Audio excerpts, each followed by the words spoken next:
Good morning. Thanks for joining me at Coffee with KORY. I got a few messages after last week's Coffee with KORY, and actually bumped into a few people too that mentioned, oh my gosh, when you were talking about property taxes last week, I was so excited because I thought you were going to talk about property tax assessments.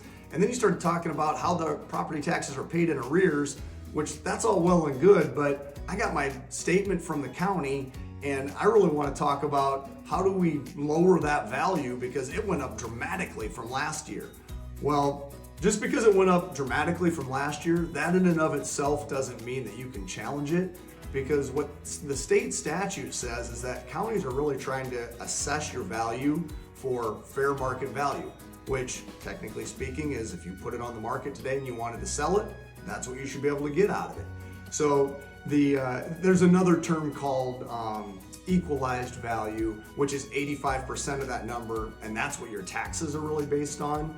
But for all intents and purposes, what most people really want to talk about is that assessed value, and that's what I could possibly help you get adjusted if I'm able to help you find some comparable properties that have sold for lower than what the dollar amount is on that property tax assessment card that you get from the county.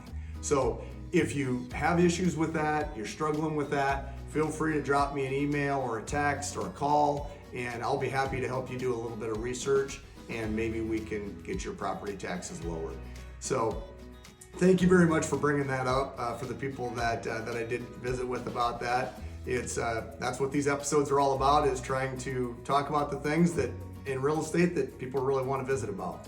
So thanks for joining me in this episode. I do really want to mention, because I also bumped into somebody last week and I made the quip of, man, I haven't seen you since the 8th grade picnic.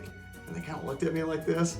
And some of those things that I say, the people that work with me, they're used to hearing me say goofy things like that all the time. And if you ever want to really know who the king of those one-liners is, it's my dad. Truth be told, if you hang out with me for any length of time, you'll hear me say things like lower than a snake's belly in a wagon rut, colder than a well digger's ankle.